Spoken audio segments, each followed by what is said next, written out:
Tom Brady, his suspension upheld by the NFL. We talked about the next potential legal steps, but for another angle, we bring in the co-founder of the daily fantasy sports site, DraftKings, Jason Robbins, with me now.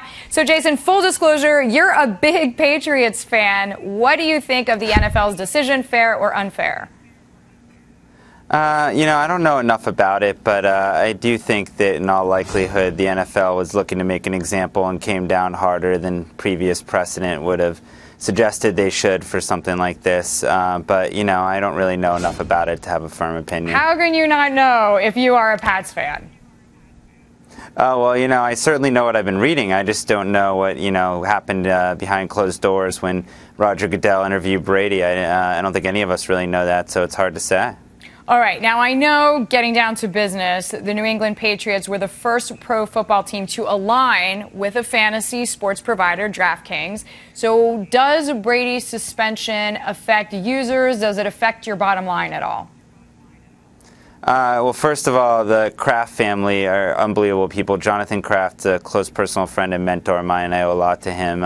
Dave Fialco of General Catalyst introduced us a while back. But as for the impact on fantasy, I think this is one of the really interesting things that differentiates DraftKings from a traditional product. When you're thinking about the traditional season-long product, maybe you don't draft Jimmy Garoppolo or you don't take him early because he's only going to play for 4 games. And Tom Brady, you have to think about what you're going to do. I think here you can kind of wait and see the first couple games. If you want to play Garoppolo in week 3, if he's had an unbelievable week 1 and 2, you can do that. It just gives you ultimate flexibility to take all the information into account that you know every single week and to make each decision differently week to week depending on what you've seen.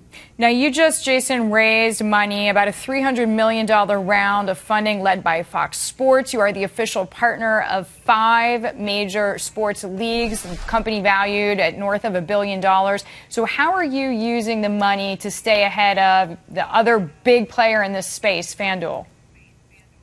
Right now, the entire industry is growing so rapidly that I think for both of us, it's just a really great time and a really great place to be.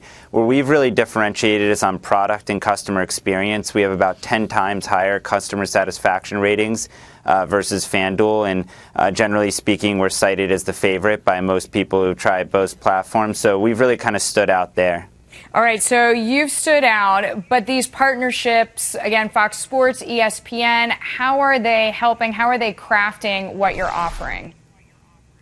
Well, ESPN is an exclusive partner of DraftKings now. Fox Sports a major partner, and between those two, there's just an enormous amount of live sports rights. So what we have an opportunity to do is to integrate directly into the broadcast, and through our other partnerships with Major League Baseball, NHL, UFC, MLS, and NASCAR, we also can really work together between the professional sports leagues, the teams, the broadcasters to create just an unbelievably robust and complete fan experience. All right, Jason, glad to have you with us. Thank you so much. Jason Robbins joining us there, co-founder and CEO of DraftKings.